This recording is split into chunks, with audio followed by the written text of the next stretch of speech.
The message appeared on Dr. Hannah Park's monitor at 3:42 a.m., breaking 2 centuries of cosmic silence. At first, she thought it was an error, a glitch in the deep space array she operated at the Korean Astronomical Institute. Director Kim, she called, her voice steady despite her racing heart. "You need to see this." Director Jun Kim rushed to her station, his eyes widening at the pattern on the screen. The signal pulsed with mathematical precision, clearly artificial. They both knew what this meant, though neither dared say it aloud. Humanity was not alone. "Run all verification protocols," Director Kim ordered, his voice barely a whisper. For 3 days, Hannah barely left her station. She slept on a cot beside her computer, waking every few hours to check new data. Scientists from around the world joined virtually, each bringing expertise to the unprecedented task of deciphering an alien message. On the 4th day, Hannah made the breakthrough. The alien language used mathematical principles as its foundation. Once she understood this, the translation became possible. "They call themselves the Galactic Concordat," she explained to the Emergency United Nations session. "A coalition of spacefaring species. They say they come in peace." World leaders debated how to respond. Some wanted to broadcast welcome messages immediately. Others urged caution. In the end, they decided on a simple reply: "Earth welcomes peaceful contact." Hannah sent the message herself, her finger trembling as she pressed the transmission button. Then the waiting began. They didn't wait long. 7 days after Earth's response, orbital sensors detected objects approaching at impossible speeds. The objects slowed as they reached the solar system, revealing themselves as ships, massive vessels that dwarfed anything humans had built. "They're not responding to hails," reported the International Space Station commander. His voice came through clearly at the crisis center, where Hannah and Director Kim had been stationed. The aliens positioned their ships above major cities: New York, Beijing, Moscow, London, Seoul. People around the world looked up at the strange shapes that now dominated their skies. Some celebrated, some prayed, most simply watched and waited. "Why aren't they communicating?" Hannah wondered aloud, reviewing the original message for the 100th time. They said they came in peace. The first attack came without warning. Precision energy beams struck Earth's small orbital defense platforms, destroying them instantly. Next came the communication satellites, leaving huge areas without service. In the crisis center, screens went dark one after another. Military channels remained active just long enough to report attacks on key defense installations worldwide. "This isn't first contact," Hannah whispered, as she watched Seoul's night sky light up with distant explosions. "This is first conquest." The next weeks passed.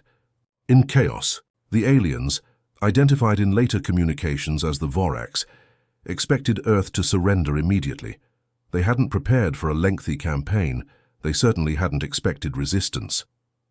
Hannah found herself working with military intelligence, her knowledge of the alien communication system suddenly valuable in a way she never imagined. She helped intercept and decode tactical communications between Vorax ships.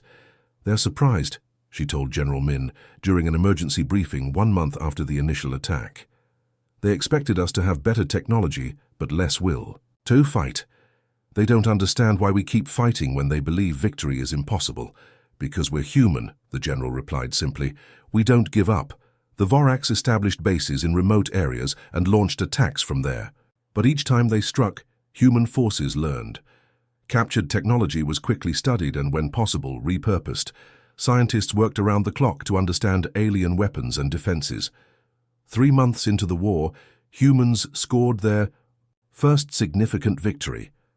A team of special forces, using reverse-engineered cloaking technology, boarded a smaller Vorax vessel and captured it intact. The ship provided invaluable intelligence and, more importantly, access to Vorax communication systems. Hannah led the team that discovered the truth. The Vorax were just one species among many in the Galactic Concordat. Their attack on Earth had not been sanctioned by the full Concordat. In fact, according to the data they found, the attack violated Concordat law. "They attacked because they were afraid of us," Hannah explained to the newly formed United Earth Defense Council. "They intercepted our broadcasts, our movies, our news, our history documentaries. They saw our capacity for violence and decided we were too dangerous to contact normally. So they attacked first, Director Kim, now serving as science advisor to the council, said, to prevent us from ever threatening them. Exactly, Hannah nodded, but they never told the rest of the Concordat what they were doing. This attack wasn't authorized. This discovery changed Earth's strategy. Rather than focusing solely on defense, humanity now had a new goal: establish contact with the broader Galactic Concordat and expose the Vorax violation. 6 months after the first attack, Earth's resistance had grown stronger. The Vorax, expecting a quick victory, found themselves in a grinding war against an enemy that adapted with remarkable speed. When the Vorax finally called for reinforcements, their message was intercepted by human systems. But before the reinforcements could arrive, something unexpected happened. 3 ships unlike the Vorax vessels entered the solar system. "They're hailing us," Hannah said, surprised, in the standard Concordat language. On screens around the world, an alien face appeared. Clearly, not Vorax. It spoke, and the translation scrolled beneath it. "People of Earth, we are representatives of the Galactic Concordat Council. We have received evidence of unauthorized military action against your world. We come to investigate these allegations, and if warranted, to offer reparations." Hannah looked out the window at the night sky, where battles had raged for months. For the first time since the attacks began, she felt something like hope. "Now," she said quietly, "first contact truly begins. Just a note to be sure to follow instructions carefully, and remember to cite through tags if you use content returned by the web search tool." Major Tae-Ho Lee crouched behind the wreckage of a Vorax scout ship, signaling his team to hold position. 6 months into what people now called the survival war, he had learned to move silently, despite the heavy pack of equipment on his back. His Special Forces team, Task Force Phoenix, specialized in capturing alien technology intact. The downed Vorax vessel had crashed in the mountains near Busan 3 hours ago. His team arrived before the aliens could send a recovery crew. This was their chance to seize more of the advanced technology that was slowly giving humanity an edge. "Heat signatures inside," whispered Sergeant Sunmi Bay, checking her scanner. 2 life forms, likely wounded." Tae-Ho nodded. "Remember, we need them alive if possible. Their tech responds to their biology." The team had learned this lesson the hard way.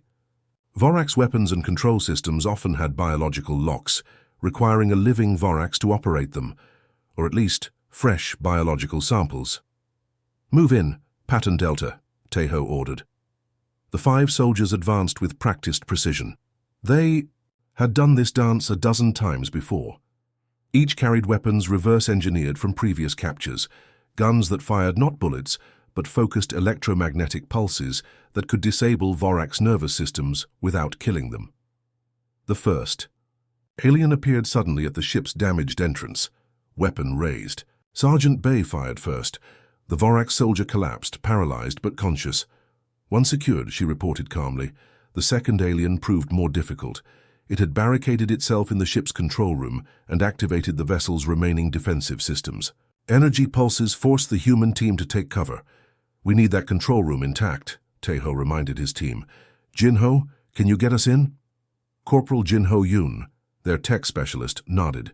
He pulled out a small device the soldiers called a skeleton key, technology developed by Professor Dae-Jung Park that could interface with and override Vorax systems. "Give me 3 minutes," Jin-Ho said, connecting the device to an access panel. 2 minutes and 47 seconds later, the defensive systems shut down. The team stormed the control room. The second Vorax fought fiercely, but fell to coordinated stun blasts. "Ship secure," Tae-Ho reported into his comm unit. "Prepare for transport." Within an hour, helicopters arrived to airlift the ship to the nearest research facility. There, Professor Park and his team would study every component, learning more about their enemy's technology and how to use it against them. "Another successful hunt," Sergeant Bay said as they watched the ship being airlifted away. "That makes 13. Tae-Ho nodded, allowing himself a small smile. When the invasion began, humanity had seemed hopelessly outmatched. The Vorax possessed Energy weapons, force shields, and faster-than-light travel. Earth had bullets, missiles, and chemical rockets, but the aliens had made a critical mistake. They expected an easy victory. They hadn't prepared for a species that refused to surrender, that adapted with remarkable speed, that turned the invaders' own technology against them. At the Seoul Defense Research Institute, Professor Park greeted Taeho's team personally when they arrived with their captured ship. "This one has an intact navigation system," the professor said excitedly after his initial scan. "And look, a communication array linked to their network. This might be our most valuable capture yet." Taeho watched the scientists swarm over the ship like eager children with a new toy. In 6 months, Professor Park and scientists like him around the world had achieved what might have taken decades under normal circumstances. Necessity drove innovation at an unprecedented pace. "We've reverse-engineered their shield technology," Professor Park told Taeho later that evening, showing him schematics on a tablet. "Within 2 weeks, we can start equipping our fighter jets with miniaturized versions. That will change the air war completely," Taeho said, studying the designs. "There's more," the professor continued. "Their faster-than-light drive, what they call the fold drive, operates on principles we theorized but couldn't implement. With the data from this ship, we might build our own within 6 months. The implications were enormous.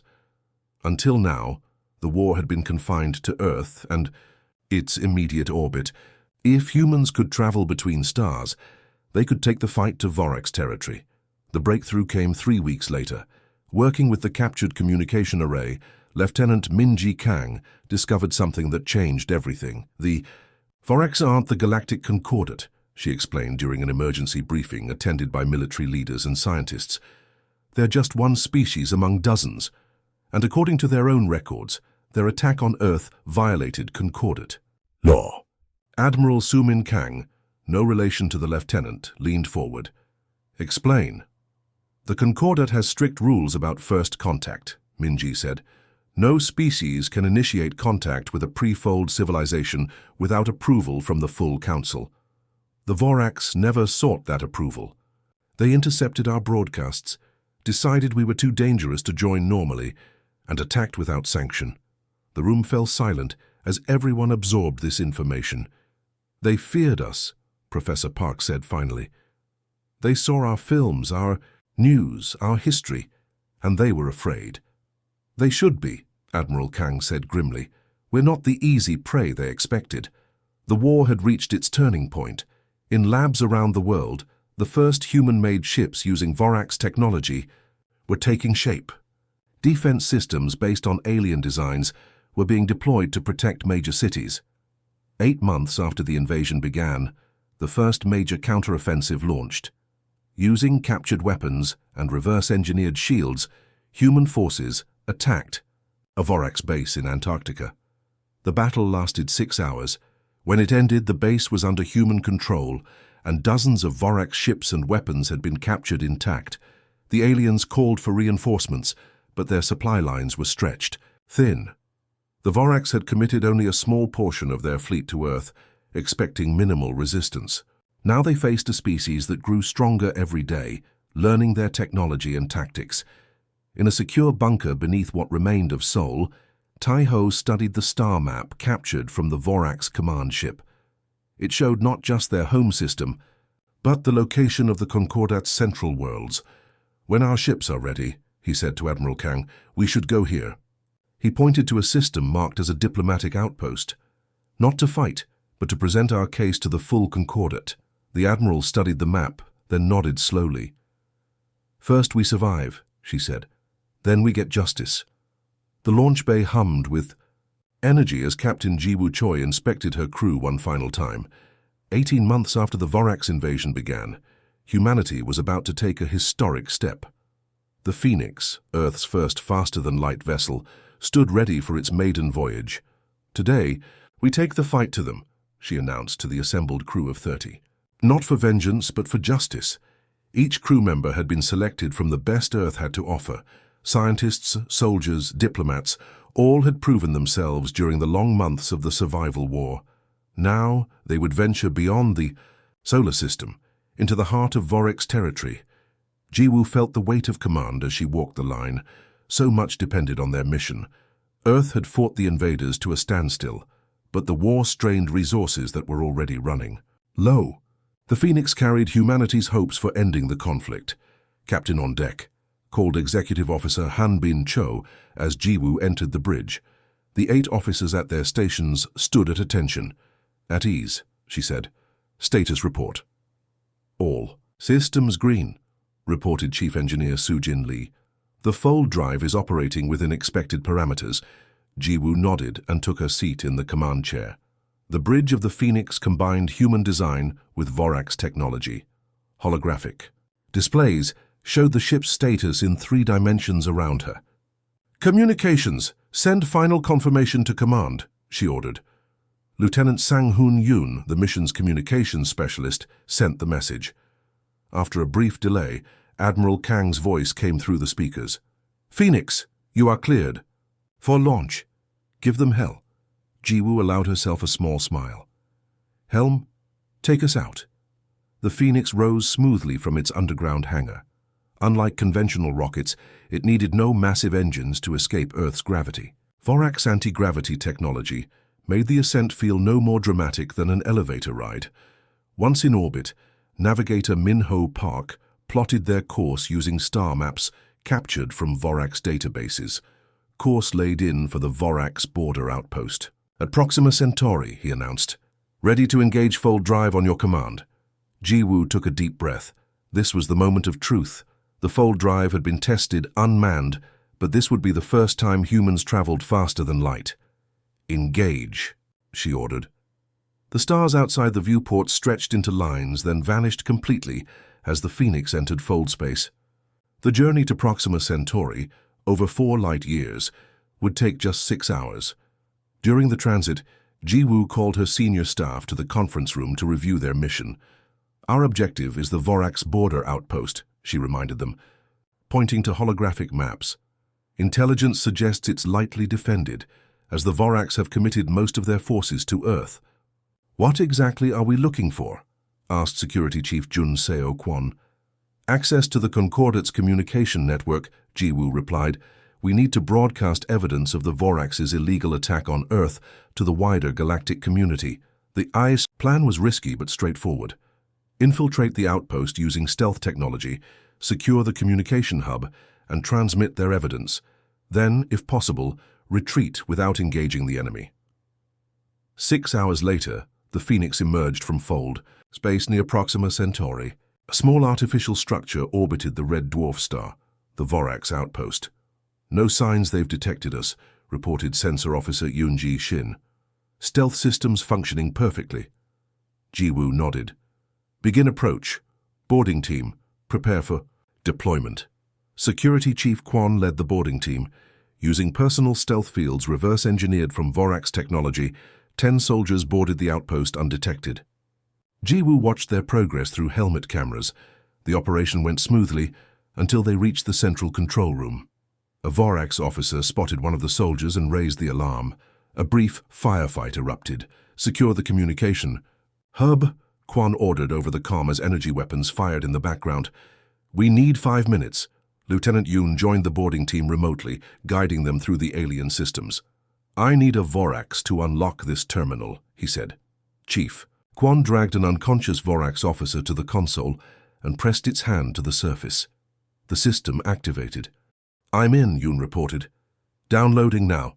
For tense minutes, the boarding team held their position while data transferred to the Phoenix. Then something unexpected happened. The information flowing into their systems wasn't just communication protocols. It was the entire Concordate database. "Captain, you need to see this," Yoon called from his station. "The Vorax aren't just one species. They're part of a coalition of 27 different civilizations." Jiwoo left her command chair to view his screen. "The Galactic Concordate," she read. "And according to their laws, what the Vorax did to Earth was illegal," Yoon continued, scanning the data. "First contact must be peaceful. Military action against a pre-fold civilization requires approval from the full council." "Did they get that approval?" Jiwoo asked. "No," Yoon replied. "They acted alone. They claimed they were conducting a standard survey mission. This changed everything. Instead of fighting the entire Concordat, humanity might have allies among the stars. New plan, Jiwoo announced. We're not going back to Earth yet. Lieutenant Yoon, can you find the location of the nearest Concordat diplomatic outpost? Worked the console for a moment. Yes, Captain. A station called the Nexus, about 12 light-years from here.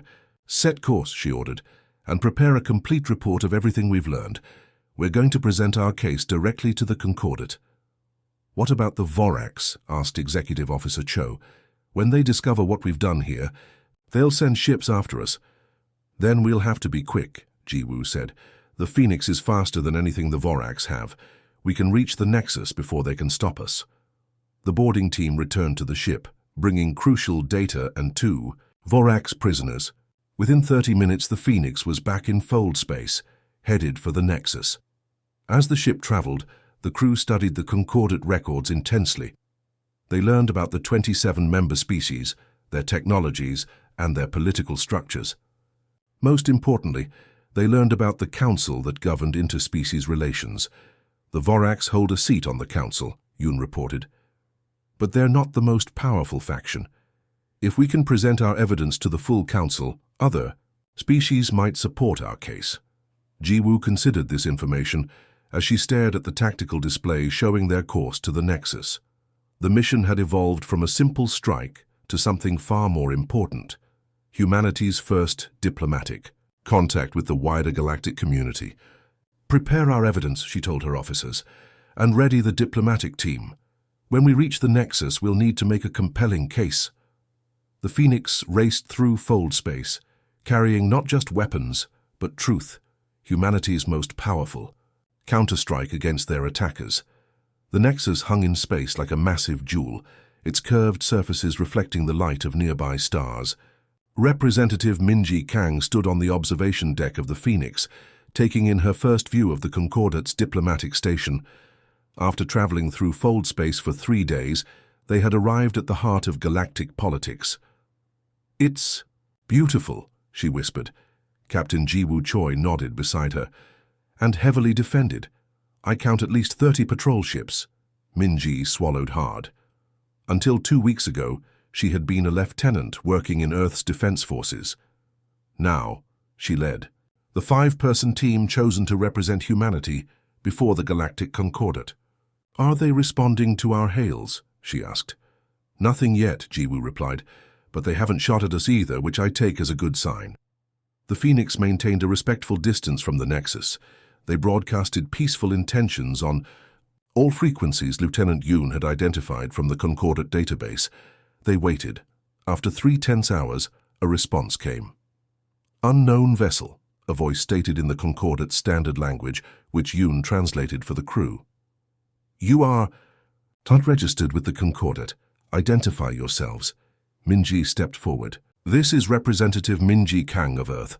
We seek audience with the Concordat Council to present evidence of illegal military action against our world." A long silence followed. "Earth is not a recognized world," came the reply finally. "Clarify." "Your status." "Earth is currently under attack by the Vorax Imperium," Minji explained. "We have evidence that this attack violates Concordat law regarding first contact." Another long pause. "Transmit your evidence for preliminary review." Lieutenant Yoon sent the package they had prepared, footage of the Vorax attack, records from the border outpost proving the Vorax had acted without council approval, and a formal petition for intervention. 6 hours passed with no response. The crew grew restless. Some feared they had made a terrible mistake coming here. Then a new message arrived. Representative Kang and 4 delegates may board the Nexus. Your vessel must remain at its current position. Minji gathered her team. Lieutenant Yoon for communications, Dr. Hana Park for scientific expertise, Security Chief Kwon for protection, and Diplomat Jae Young-oh for his negotiation skills. A small Concordat shuttle docked with the Phoenix 2A. "Transport them to the Nexus." As they boarded, Captain Jiwoo gave Minji a small device. "Emergency beacon," she explained quietly. "If things go wrong, activate it and we'll come for you, regardless of orders." The journey to the Nexus took 30 minutes. Through the shuttle's viewport, Minji saw massive ships of designs they had never encountered. The Vorax vessels that had attacked Earth were small compared to these behemoths. When they arrived, they were escorted by silent robotic guards to a waiting area. The space was designed to accommodate various species, some chairs, some perches, some water tanks. The human delegation stood awkwardly, unsure of protocol. After a brief wait, a door opened. A tall, graceful being with blue-tinted skin gestured for them to follow. "The Council will see you now," it said in heavily accented but recognizable English. "They have reviewed your evidence and called an emergency session." The Council chamber was circular, with tiered seating rising from a central speaking platform. Representatives of 27 species filled the seats, their appearances wildly varied. Some were vaguely humanoid, others resembled nothing from Earth. Minji recognized the Vorax delegates immediately from their encounters on Earth, tall, gray-skinned beings with 4 arms and angular features. They looked agitated as the human delegation entered. A being that seemed made of flowing light rose from the center seat. "This emergency session of the Concordat Council is now in progress," it announced. "We gather to address the claims brought by representatives of Earth, a previously uncontacted world." The chamber fell silent. Minji stepped onto the speaking platform, feeling the eyes of the galaxy upon her. "Honorable Council," she began, her voice steady despite her racing heart. "I come seeking justice for my world. 8 months ago, Vorax forces attacked Earth without provocation. Millions have died. Our cities burn. Yet we have learned this attack violated your own laws." She presented their evidence methodically, as Dr. Park had advised. The chamber's technology displayed the footage of the initial attack, data from the border outpost, and translations of Vorax communications. When she finished, the Vorax representative stood. "These humans distort the truth," he hissed. "We intercepted their broadcasts. They are exceptionally violent, constantly at war with themselves. Their entertainment glorifies destruction. Their history is blood-soaked. We acted preemptively to protect the Concordat from a dangerous species." Minji waited for the translation to finish before responding. "We do not deny our capacity for violence," she said, "but we also create art, music, and literature. We care for the sick and protect the weak. We sacrifice for strangers. We learn and grow." The debate continued for hours. Some council members sympathized with Earth. Others supported the Vorax position that humanity was too dangerous to join the galactic community normally. Then came the revelation that shocked even Minji. Several council members had privately encouraged the Vorax attack, though they had never officially authorized it. "The Vorax acted as our instrument," admitted a crystalline being from the upper tier. "Many of us feared what humans might become if allowed to develop fold technology on their own." The chamber erupted in arguments. Some species called for humanity's immediate extermination. Others demanded the removal of those who had conspired against Earth. As tensions escalated, alarms suddenly blared throughout the station. The Council's central display showed a critical system failure in the Nexus's main reactor. "Evacuation order in effect," announced an automated voice. "Reactor breach imminent. Estimated time to critical failure, 30 minutes. Panic spread through the chamber. Council members rushed toward exit points. The robotic guards directed evacuations to waiting ships. Minji turned to her team. "What's happening?" Dr. Park studied a nearby terminal. "The reactor cooling system has failed completely. If it goes critical, it will destroy the entire station." "Why aren't the safety systems engaging?" Lieutenant Yoon asked. "They're trying," Dr. Park replied, "but something's blocking them. The system architecture is unfamiliar to me, but it seems like the automated controls are being overridden." Security Chief Quan moved closer. "Sabotage?" "Possibly," Dr. Park nodded. "Or a catastrophic failure no one planned for." As council members fled, Minji made a decision that would change humanity's relationship with the Concordat forever. "Lieutenant Yoon, contact Captain Jiwoo. Tell her we need engineer Sujin Lee and her team here immediately. Dr. Park, get all the information you can about this reactor system." "What are you doing?" asked the blue-skinned guide who had remained nearby. Minji met its gaze steadily. "What humans do best: solving impossible problems. Engineer Hyunwoo Ryu studied the alien reactor schematics with intense focus while evacuation alarms blared. Around him, 20 minutes remained before the Nexus would be destroyed by the failing reactor core. "Can you fix it?" Minji asked, standing beside him in the nearly empty control center.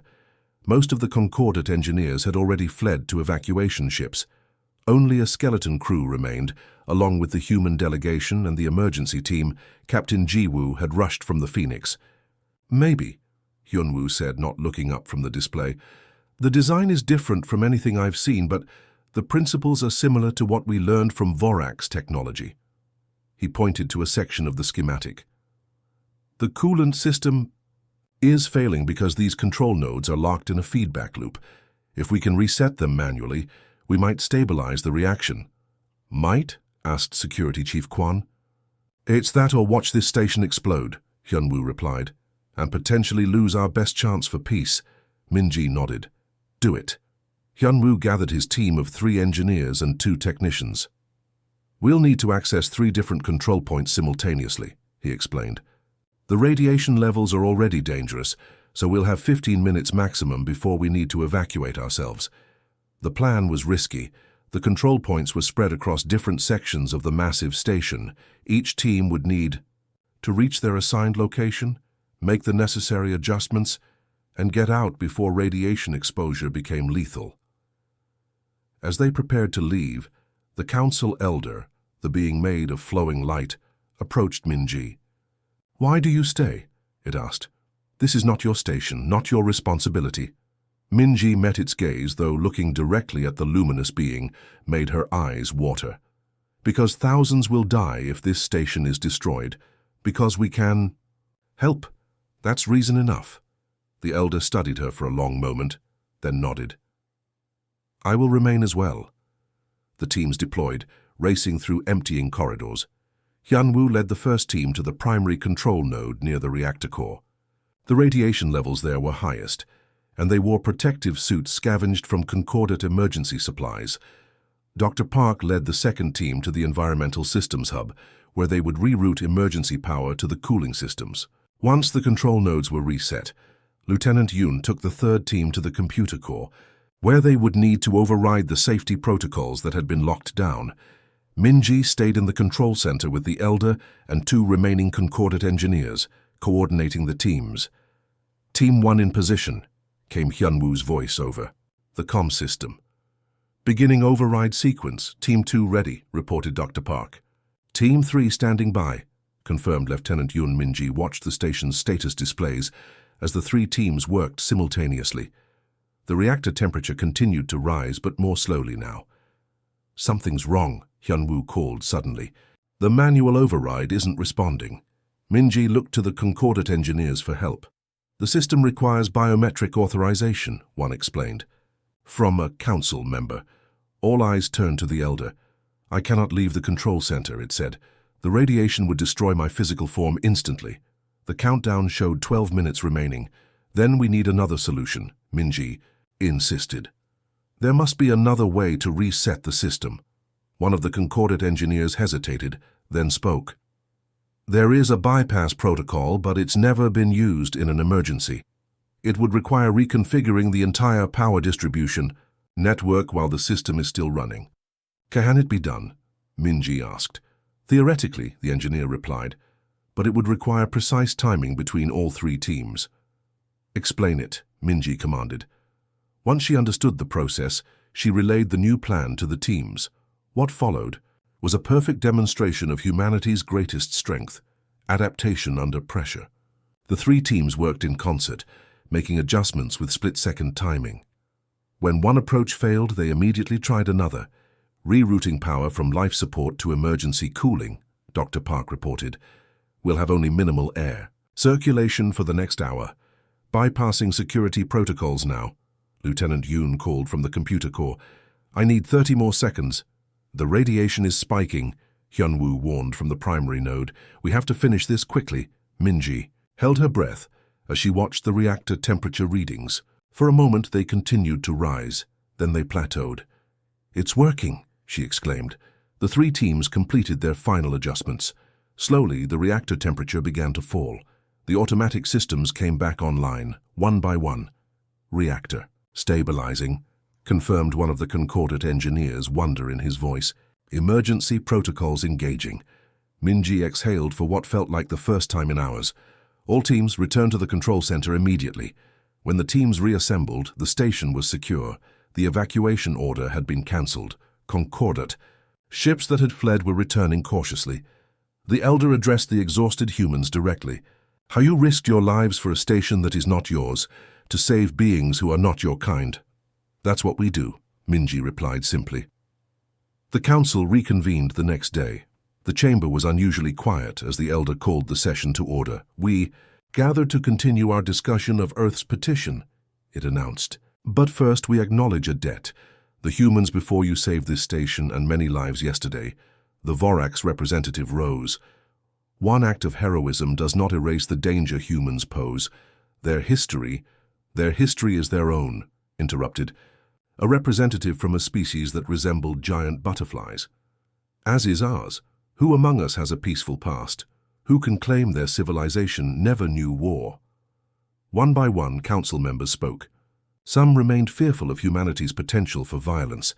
Others saw value in humanity's adaptability and courage. The debate continued for hours, but the tone had shifted. When the final vote came, the result surprised even Minji. The Council grants Earth provisional membership in the Galactic Concordate, the Elder announced. The Vorax are ordered to withdraw all forces immediately. Reparations will be determined by a special committee. Several council members objected, but the majority had spoken. Earth would join the galactic community, not as a conquered world, but as a new and equal member. In a small ceremony 3 days later, Minji accepted Earth's seat on the council. She wore a simple uniform bearing a new emblem, Earth's continents encircled by stars. "We enter this community not as conquerors or victims," she declared, "but as equals with a unique perspective. We've survived our trial by fire. Now we help build a better galaxy for all." The Elder approached her after the ceremony. "Your species is indeed capable of great violence," it said, "but also of great courage and compassion. Perhaps that balance is exactly what the Concordate needs in these challenging times." Minji smiled. "We're just getting started." When the Phoenix returned to Earth, it carried not just the human delegation, but representatives from a dozen Concordate species. They came to help rebuild, to learn, and to welcome humanity to the stars. In the years that followed, Earth changed rapidly. Vorax technology accelerated human development by centuries. The stars, once distant points of light, became destinations. And in a small ceremony at the Korean Astronomical Institute, Dr. Hana Park and her team activated a new deep space array, not to listen for alien signals, but to broadcast humanity's message to the stars: "We are here. We have survived. We are ready."